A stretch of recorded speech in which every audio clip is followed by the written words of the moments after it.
first, live, local. This is Fox 12 Now. And hello, everyone. Welcome back to Fox 12 Now. I'm Greg Nibbler. Thank you for joining us. We are live streaming here out of the Fox 12 Oregon newsroom. I'd just like to remind everybody of that, and also that you can download our Fox 12 Oregon apps. Great ways to watch this show and everything else that we do here at the station. So make sure you pick those up in whatever platform you are on.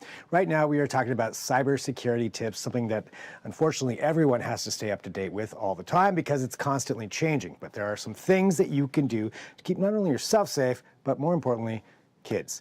This is something that, unfortunately, children are falling victim to all kinds of cybercrime issues and different cyber threats are out there. And so we wanted to talk about those and just some different tips that parents can institute or follow to maybe help keep things just a little bit safer. And to do so, we've got Jeremy Fuchs from Checkpoint joining us. And Jeremy, thanks for being here with us today. I appreciate it. And obviously, this is a big concern for so many people out there. And we've seen some increases in reports of all kinds of different issues when it comes to kids and cybercrimes. So important things to follow along with and learn how to try to stay safe. So I appreciate you being here, and I guess I'll hand it over to you. What's one of the first things that people should really be thinking about? Yeah, thanks, Greg. It's a really challenging issue because keeping kids and teenagers off social media is probably impossible and probably not a battle that most parents want to fight. That said, you need to be able to keep them safe online. And it's not always as easy as it seems. We're talking about, over 800% increase in sextortion and online solicitation claims over the last 4 years in Oregon alone. That's probably an undercount, actually, because it's not everybody is going to report something like that happening. So obviously these are staggering and really sort of, kind of depressing numbers. And it leads to parents having to educate themselves so that they can educate their children about how to use these apps in a safe and fun way, because again, banning them is probably not the best solution, even if it is the safest one. Yeah, it's really, kind of an impossible ask right there as far as keeping that, making that happen, most likely anyway. So given that, and given that context of it, what are some things that parents can do to work with their kids as far as keeping them safe? Yeah, so I think the first thing is to start by really having an open, two-way dialogue about what's going on in the world. What are the great things about social media sites? What are the bad things about social media sites? You want to be able to have that conversation so that if something comes up, there's already a standard of having a two-way dialogue and not just saying, here's Instagram and hope for the best. So I think that's the really important thing, and that's something that has to sort of develop over time, but is probably the most important thing that you can do. Luckily, there's also some technical things you can do. So parental controls are actually really powerful these days, both online on a computer and on someone's phone in an app. And so those are really things that parents can kind of dig into. There's a number of different ways to sort of customize it, but you can do a number of things. You can limit who your child interacts with. So, for example, they can only chat with somebody that's an accepted friend. They can't just chat with a stranger. You can limit exposure or block exposure to any sort of mature or adult content. You can customize privacy settings. This is important too, to limit things like data collection, location access. So you can try to almost create a little bit of a walled garden around Instagram or Facebook or whatever the app is of choice, so that the kids can be with their friends and watch videos and do all that, but not have data going out, and try to limit as many requests from the outside world coming in. And I think that's where a lot of the issues come from too, are those outside people, friend requesting them or getting into their DMs or whatever it may be. So being able to block that's definitely, sounds like that would be a very valuable tool. Yeah, and then again, going back to sort of the education and conversation, if somebody that you don't know requests you as a friend or is asking to chat with you, by beginning the conversation early, hopefully your child would come to you and say, hey, do you know this person? And then you can step in. But having that sort of expectation of, you can only talk to the people at school or through sports, whatever it is, will make things easier, so that when those requests do come in, the child is prepared. Because again, it's going to be impossible to monitor it perfectly as a parent.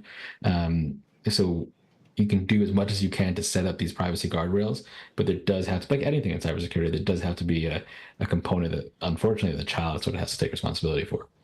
Yeah, and those conversations are the valuable tool right there to do that. What are some other things that people can do? I think it's also thinking a little bit past, your Facebook and Instagram into more generalized cybersecurity. So obviously, children are going to have an email account. They have things that they log in for YouTube, things like that. Making sure that those passwords and cybersecurity hygiene is also kind of buttoned up is really important, because we don't want any sort of information, sensitive information, whether it's your password or even something more like a social security number, getting out there. So having sort of a family password manager could be a really good way to get things going. It creates random, super secure passwords that you don't have to remember, but the password manager will. And it's a fairly easy way to limit the amount of leakage, as we call it, of really important information.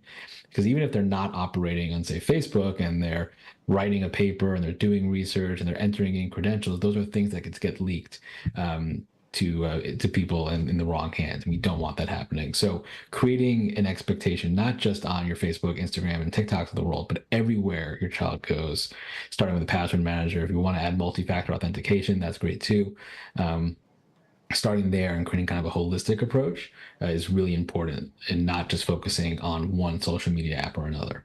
Yeah, because as you mentioned, I mean, they're going after all kinds of things, the bad actors out there. So that makes sense to just try to protect yourself from the beginning. And I like that idea too of sharing a password manager or something like that everybody can be a part of. Okay, so we got some good advice to have a communication. You can manage some of the access that they can have on their phones, as far as Instagram's, Facebook, different social media sites, and also password managers. What are are there any other things you think that people should be doing? Yeah, I think, from the parent's perspective, is sort of knowing where to go if something happens, right? If your child comes to you and says, "Hey, something weird came up," knowing what to do, knowing to contact whether it's local authorities, even contacting the local school district, knowing that there are services that can help. They call it take it down services for any sort of explicit images. So just kind of knowing what the avenues are as a parent, knowing wherever you live and how to contact the police to get that going is really important. It's something that parents obviously never want to have to do, but it's better to have a plan and act quickly than freak out and let it fester and make it worse. So I think understanding that hopefully you never have to use it, but knowing that you as a parent have a plan and know who to talk to and know where to go in your community is really important. Is that going to the local police? Is that one of the first places you would go to for that? Yeah, local police is always a good first place to go. There are national programs as well, but it makes sense to start locally. They can then advise you whether it's can be handled locally or it needs to be transferred, whether it's to a state or to a federal agency. But starting in your local community is really great, and understanding also the resources that your school district may have for dealing with things like cyberbullying is also really important, and having that conversation with your school district, with teachers, so that you are prepared if the worst does happen. Yeah, which as we mentioned at the beginning, the rates of all kinds of things are going up, so the chances are it could happen. And I totally understand that, as far as getting to know what do you do when it does happen, so at least you're prepared and can start to mitigate that issue as quickly as possible. Anything else that you think people should know? I think the last thing, and it sounds simple and it's easier said than done, but it's really just sort of modeling good social media behavior. All of us as parents are also on social media, and there's obviously that risk of a double standard, or hey, you can only use social media for 10 minutes, but I can scroll on Instagram all day. It doesn't really have a good effect. So just sort of modeling good thing, not spending too much time on social media, showing the usage of good passwords, showing, hey, this person messaged me, but I blocked it because I don't know them. Just kind of modeling that behavior on your own social media apps as a way to sort of, get that message through to your children. Because I think the most important thing is, I'm a parent myself. If you're gonna try to block these things, you're gonna lose. It's better to have sort of this cooperative relationship from the get-go, and then you can begin to teach these cybersecurity skills and these kind of social media etiquette skills, because it's going to come up later in life, whether it's in social media, whether it's via email, at work. All these things are not going away and will probably be accelerated. So these are good conversations and good things to begin teaching right away. Setting up that model of activity and those conversations and having those. And yeah, you're right. I mean, you can't say, no, you can only be on there for 10 minutes as you're sitting there for 2 hours scrolling through. Yeah, it's probably not good for your mental health anyway. Yeah, exactly. Well, Jeremy, thank you very much, for joining us and providing these, this advice, because I think this is important for everybody to know. And as you mentioned, it's probably only going to escalate and increase the amount of this stuff out there. So it's better to know what to do, how to try to get ahead of it a little bit, and understand exactly what's out there, what some of those issues are. Really appreciate you joining us here. Yep, thanks for having me. All right, this is Jeremy from Checkpoint, and thank you everybody too for being a part of this. This is Fox 12 Now. We are live streaming here out of the Fox 12 Oregon newsroom. So if you're watching us, thank you very much. Whether you're watching live or after the fact, that's great. You can feel free to share our content as well.